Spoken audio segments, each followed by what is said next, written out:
Et si l'une des clés pour booster notre cerveau se cachait non pas dans une pilule de haute technologie, mais dans une simple petite baie sauvage? Aujourd'hui, on va décoder ensemble le secret de la myrtille sauvage. Et vous allez voir, c'est bien plus qu'un fruit, c'est un véritable outil pour la performance cognitive. Alors voici notre plan de match. On va d'abord percer le secret de cette baie. Puis on plongera à l'intérieur pour voir ce qu'elle a dans le ventre. Ensuite, on verra comment elle agit sur le cerveau, on passera au guide pratique pour l'utiliser, aux meilleures alliances pour décupler ses effets, et à la fin, bien sûr, le verdict. Allez, c'est parti. Première étape donc, le secret de cette fameuse baie. On attaque direct dans le vif du sujet pour comprendre ce qui la rend si unique et d'où lui vient toute sa puissance. La question qu'on doit se poser, c'est celle-là. Pourquoi est-ce qu'on parle spécifiquement de la myrtille sauvage? Qu'est-ce qu'elle a de si différent de sa cousine de culture qu'on trouve partout? Eh bien, la réponse est assez fascinante. Et voilà, la clé est juste là. D'un côté, on a la myrtille culture, qui a eu une vie plutôt facile. De l'autre, la sauvage. Elle a dû se battre contre le froid, le vent, le manque d'eau, tout un tas de stress. Et pour survivre, elle a dû fabriquer beaucoup plus de polyphénol, ces molécules de défense. C'est ce qu'on appelle l'ornesse végétale. En gros, ce qui ne la tue pas la rend littéralement plus forte. Et c'est cette force qu'on récupère quand on la consomme. Ok, maintenant qu'on sait pourquoi elle est plus puissante, allons jeter un œil à l'intérieur. C'est quoi exactement cette boîte à outils moléculaire qui la rend si intéressante pour notre cerveau? Alors ce chiffre, il est assez dingue. Entre 300 et 500 mg, c'est la concentration d'anthocyanine qu'on trouve dans seulement 100 g de myrtille sauvage. Pour vous donner une idée, c'est une concentration absolument énorme. Mais alors, ces fameuses anthocyanines, qu'est-ce que c'est? Eh bien, ce sont les pigments qui donnent à la baie sa couleur violet foncé.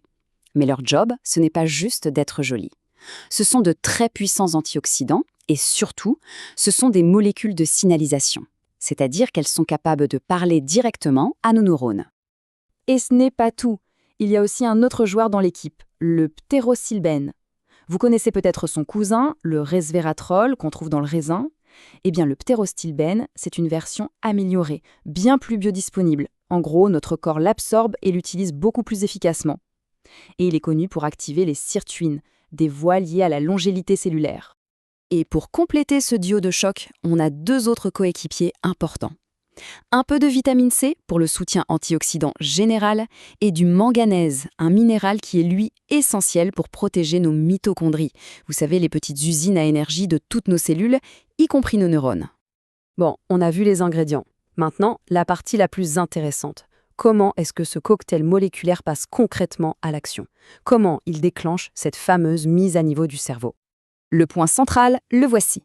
La cible numéro 1 de ces molécules, c'est une protéine au nom un peu barbare, le BDNF, facteur neurotrophique dérivé du cerveau. Pour faire simple, imaginez que c'est littéralement de l'engrais pour vos neurones. C'est ce qui les aide à grandir, à survivre et à créer de nouvelles connexions. Et ce schéma nous montre exactement comment ça se passe. D'abord, on consomme la baie. Ensuite, et c'est là que ça devient incroyable, les molécules actives réussissent à traverser la barrière hémato-encéphalique, la forteresse qui protège notre cerveau. Une fois à l'intérieur, elles activent une voie qui s'appelle CREB, essentielle à la mémoire. Et le résultat, la production de notre fameux engrais à neurones, le BDNF, augmente, ce qui va non seulement soutenir les neurones qu'on a déjà, mais aussi aider à en créer de nouveaux.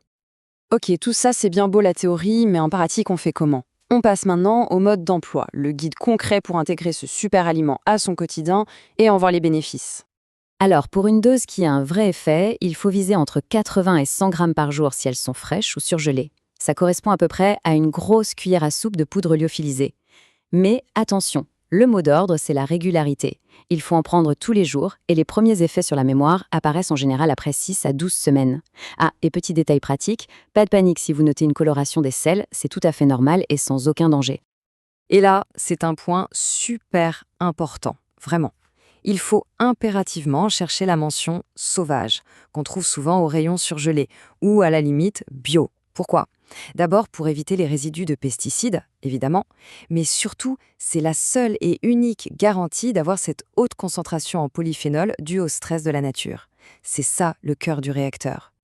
Maintenant, si on veut vraiment passer au niveau supérieur, on peut faire encore mieux. L'idée, c'est d'associer intelligemment les myrtilles à d'autres aliments pour créer des synergies et maximiser les effets. Première chose, le timing, le moment idéal pour les consommer, c'est le matin. Pourquoi? C'est ce qu'on appelle la chrononutrition. En fait, l'idée, c'est de donner au cerveau ses munitions, son bouclier protecteur, dès le début de la journée, pour qu'il soit paré contre le stress et au top de sa performance pendant les heures où on en a le plus besoin. Et voici le trio gagnant. D'abord, avec du cacao pur, la combinaison des actifs des deux plantes crée un double bouclier protecteur pour le cerveau et le cœur. Ensuite, avec des noix. Elles apportent les oméga-3, qui sont les briques pour construire les nouveaux neurones que les myrtilles aident à créer. Et enfin, avec de l'avocat. Ces bonnes graisses vont agir comme un transporteur et aider le corps à mieux absorber les antioxydants de la myrtille. On arrive au bout de notre analyse, au moment du verdict. Mais juste avant de donner la note finale et de comprendre pourquoi cette baie est une référence absolue, il y a un dernier point crucial à aborder, la préparation. La règle d'or, elle est toute simple, à consommer cru ou surgelé. Et le truc un peu contre-intuitif, c'est que la congélation, non seulement ça n'abîme pas les nutriments, mais ça peut même les rendre plus accessibles en brisant les cellules du fruit. Par contre, le grand ennemi, c'est la cuisson prolongée. Donc on oublie les confitures ou les tartes si on veut les bienfaits pour le cerveau, car la chaleur détruit ces précieuses molécules. Et donc, le verdict est sans appel. C'est un 5 sur 5. C'est la note maximale, une note réservée à une toute petite élite d'aliments fonctionnels. Et il y a une raison très, très précise à ça. La voilà, la raison. C'est l'un des très rares aliments sur la planète dont les composés actifs sont capables de faire quelque chose d'extraordinaire, traverser la barrière hémato-encéphalique. Cette barrière, c'est la sécurité maximale de notre cerveau. Le fait que les molécules de la myrtille puissent passer ce checkpoint pour aller agir directement sur nos neurones, ça la place dans une ligue complètement à part. Et ça nous laisse avec une question assez vertigineuse, non? Si une simple petite baie façonnée par les épreuves de la nature détient un tel pouvoir sur notre organe le plus complexe, quels autres plans d'action naturels peut-être tout aussi puissants nous reste-t-il encore à découvrir tout autour de nous?